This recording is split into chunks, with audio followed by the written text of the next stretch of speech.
T'as un crédit, un enfant et tu plaques tout? Malade que tu es. Bienvenue dans l'épisode 3 de ma reconversion professionnelle et aujourd'hui, on parle des doutes et des peurs ainsi que du regard des autres.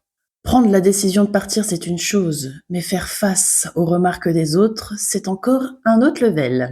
Même avant d'en parler à qui que ce soit, j'avais déjà une bataille intérieure avec des questions du type: et si je regrettais? Est-ce que je vais m'en sortir financièrement? Et si j'étais en train de tout foutre en l'air? Pour résumer, j'avais un peu peur, hein. J'avais peur de quitter cette sécurité, peur de l'échec.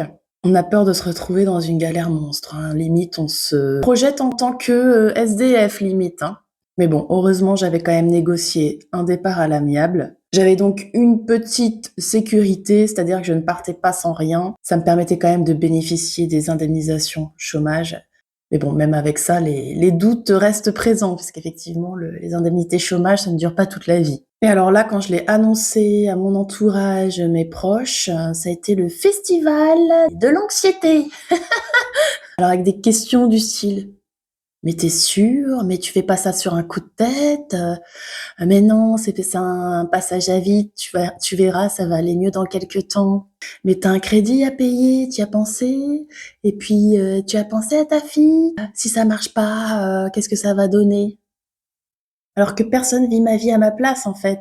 Je ne te demande pas de juger ma prise de décision. Je te demande de me soutenir. Et tes questions anxiogènes, j'ai envie de te dire, tu peux te les garder.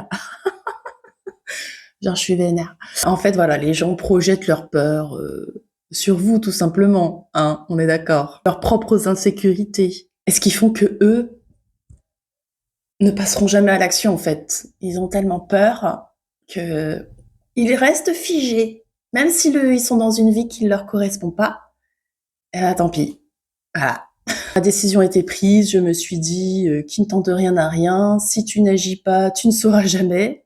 Ça va marcher, ça va peut-être pas marcher, mais au moins tu auras tenté. Et si ça marche pas, il y aura toujours une solution en fait. Quitte à retourner dans le salariat, quitte à aller faire des frites au McDo, je m'en fous complètement. Il y a toujours un moyen de rebondir. Alors au final, j'ai choisi quoi? Le risque ou le regret? Vous connaissez déjà la réponse. Bref, j'ai quitté mon job, mais maintenant, il faut reconstruire. Et ça, c'est une autre histoire. Abonnez-vous pour la découvrir.